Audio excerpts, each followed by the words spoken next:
Saio hau Nafarroako gobernuak diruz lagundu du.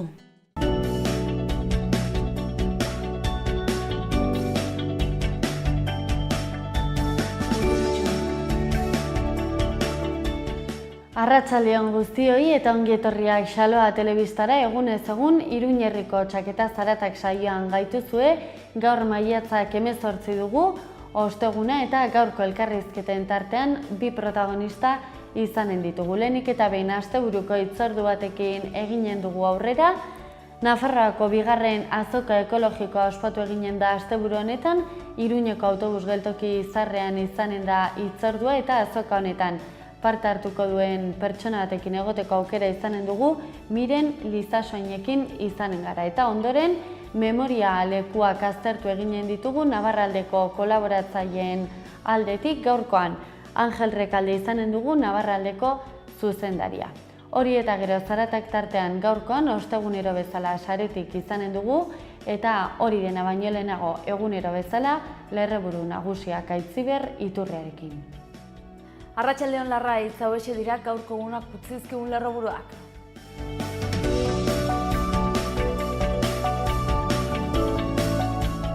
Honako albiste hauek utzizkigu gaurko egunak. Ustelkeriaren eta PPren aurkako elkarretaratze deitu du Laukoak Iruñan, deitzaien ustez Rajoyren alderdia demokraziari kalte egiten ari zaio eta ezinbesteko deritzote gobernutik kentzeari.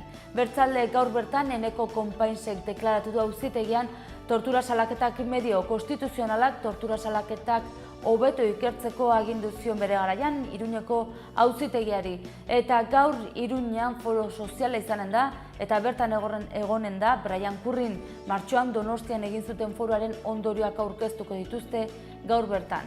Bertzalde ikasleak eskola jazarpenarekin kezkatuta Nafarroako ikastetxetan elkarbizitza sustatzeko proiektua aurkeztu dute. Eta atzo LGTBI fobiaren aurkako egunaren harira aniztasunaren aldeko barkatu eta gorrotoaren kontrako aldarria zabaldu zuten 100 herritarrek. Nafarroako gobernuak bertzalde langile publikoen bizitza pertsonala eta familiarra uztartzen laguntzen duen foru dekretuen proiektuak aintzat hartuko ditu. Foruzaingoak 16 urteko gazte bat atxilotu du arreba ordeaz abusatzea egotzita.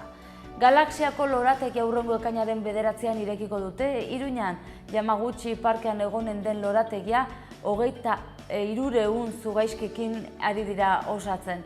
Eta Nafarroako gobernuak Carlos Hirugarrenaren gurutzea 7 pertsona eta erakundei banatu die Nafarroako irudia nabarmentzen laguntzagatik. Eta gaurko albisteekin bukatzeko, Dantzak Garaikidearen Nafarroako jaialdia bueltan da berriz ere bigarren edizio hau, maiatzaren 20an hasi eta ekainaren 3 arte izanen da martxan.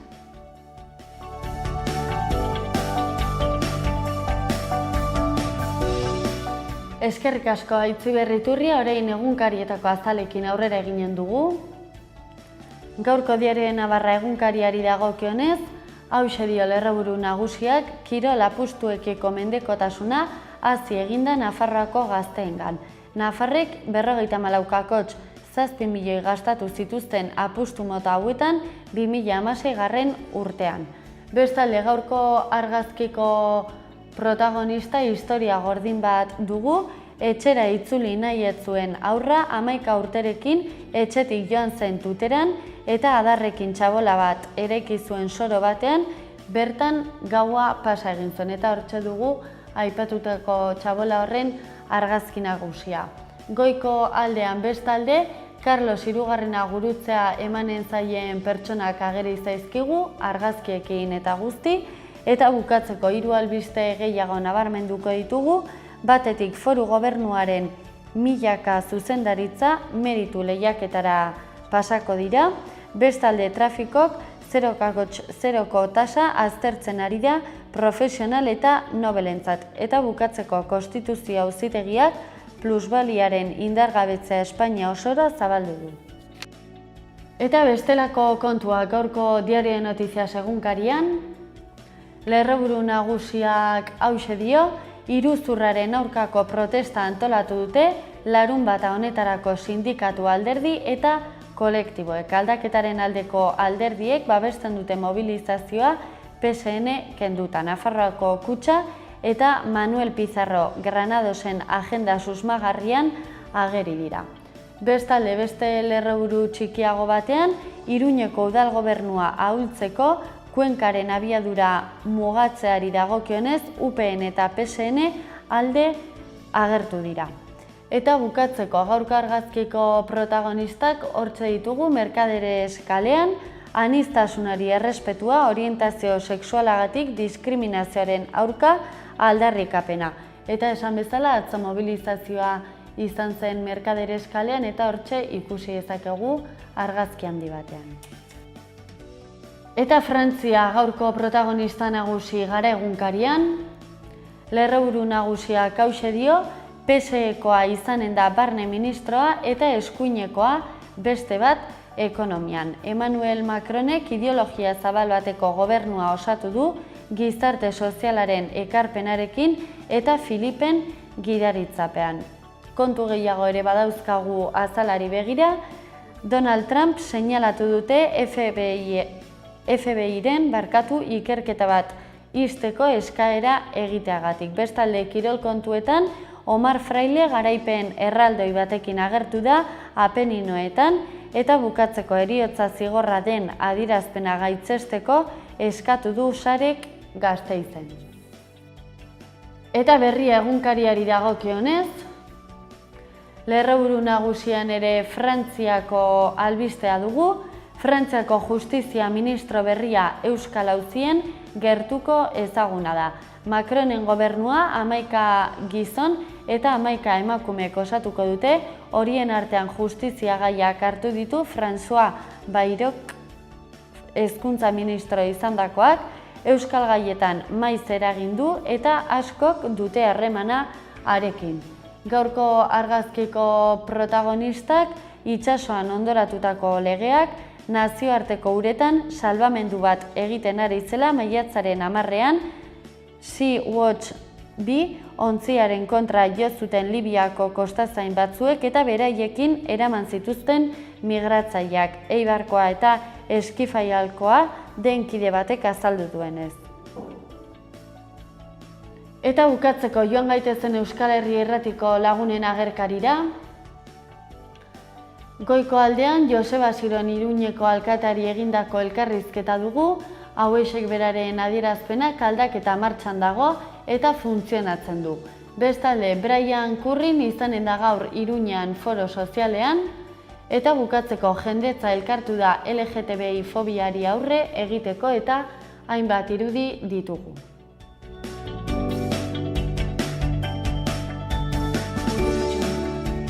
Maiatzak 18 dugu gaurkoan ostegune, ikus dezagun zenelako albisteak utzi dizkigun gaurko egunak Iruñean eta Iruñerrian.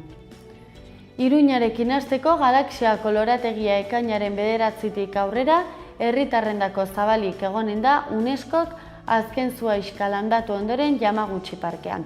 Udaleko hirigintza batzordeko eta gerentziako zenbait kidek Siriako arrasondo bat landatu dute udalbatzaren izenean. Bestalde, Iruñeko udalak bandera ofizialak eta Felipe VIgarrenaren irudia udal bilkuretako lehentasun lekuan jarriko ditu auzitegi justiziak dioen moduan.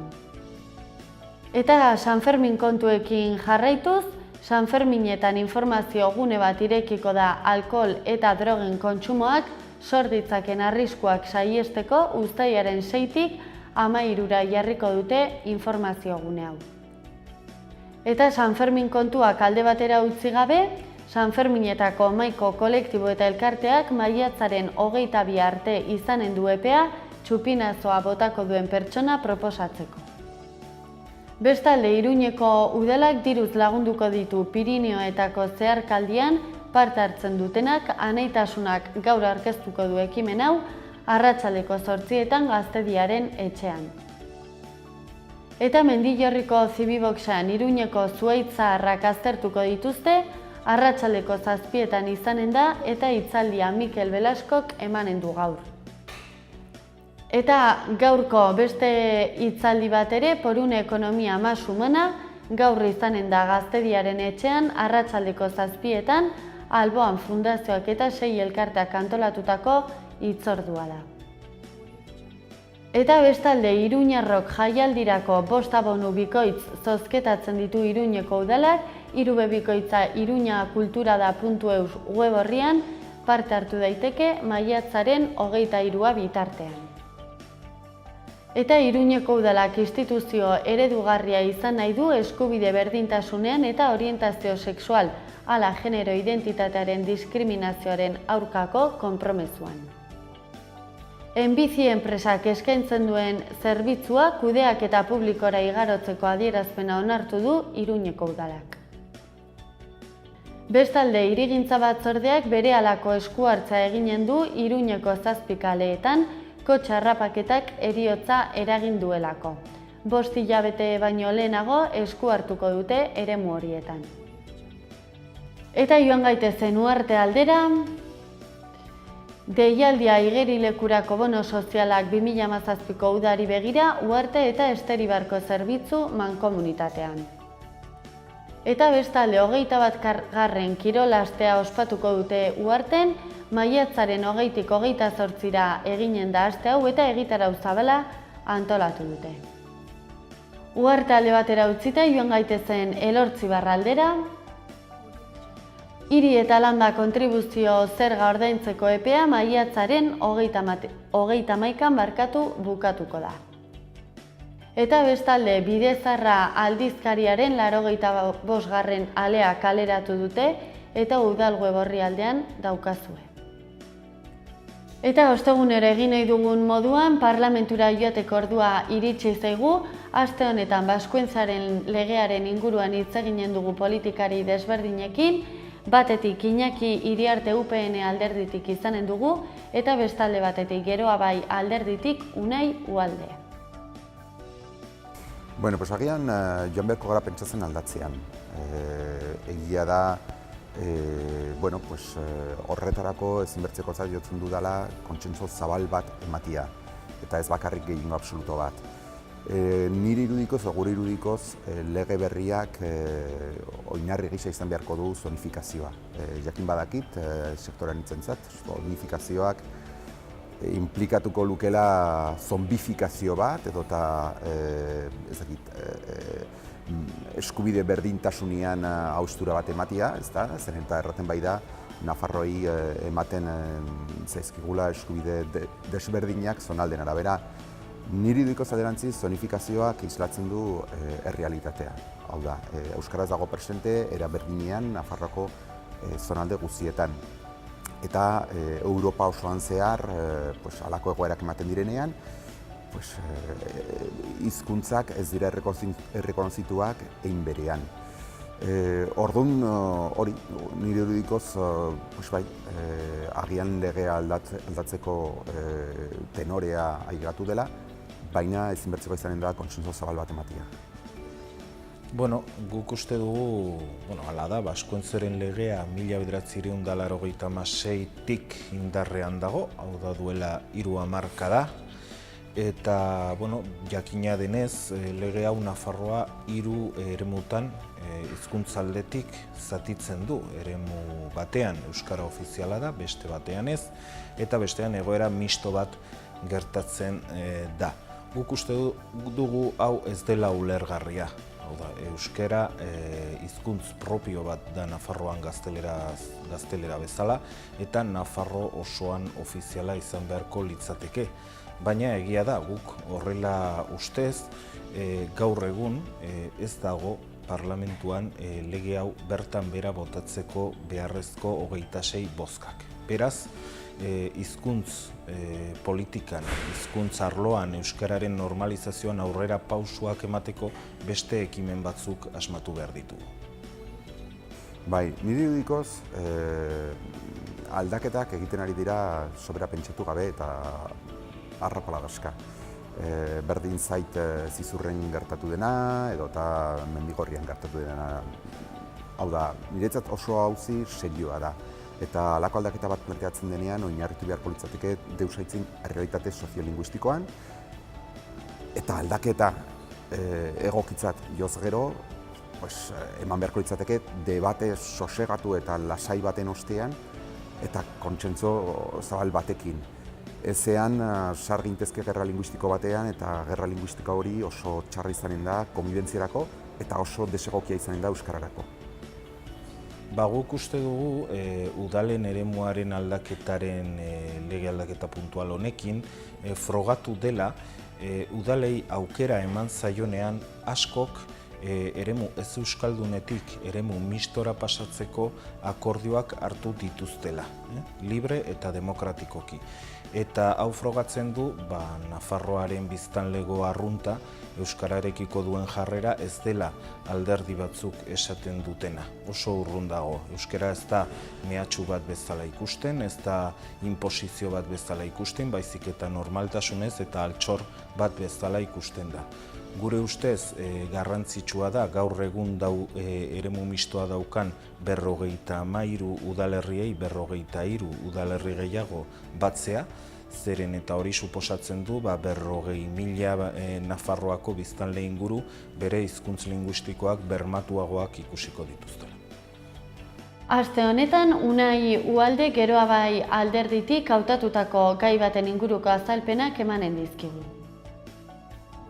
Gai librean guk jakin izan dugu datorren ekainaren 3 manifestazio baten deialdi bat ohartarazi dela. Deialdi hori ustez Nafarroako ikurren alde eta Nafarroako banderaren alde bezala plazaratu da, baina dauzkagun berrien arabera Nafarroan aldaketa posible egin izan zuten alderdi eta eragileen kontrako manifestazioaren kutsua hartzen ari da, eta guk argi utzi behar dugu mezu bat. Nafarroako ikurrak, Nafarroako bandera ez du inork ere zalantzan jartzen ari. Uste dugu manipulazioa erabiltzen ari dela horren inguruan, eta egia da Nafarroan aldaketaren alde gauden alderdi eta eragileak Nafarroako ikurren alde gaudela, baino Nafarroako edo ikurren inguruko askatasunaren alde ere, eta gainontzeko ikurren ez debekatzearen alde baita ere. Politika kontuak alde batera utzita joan gaitezen oraingoan asteburuko plan bereziekin, asteburu honetan bertan Nafarroako 2. azoka ekologikoa ospatu eginen da autobus geltoki zaharrean. Azoka horretan parte hartuko duen Miren Lizasoain izanen dugu gaurkoan, xehetasun guztiak jakinarazteko. Eta bestalde batetik gaurkoan memoria kontuak izanen ditugu Navarraldeko lagunen eskutik, Angel Rekalderekin izanen gara. Bukatzeko zaratak tartean gaurkoan ostegunero egiten dugun moduan saretik izanen dugu.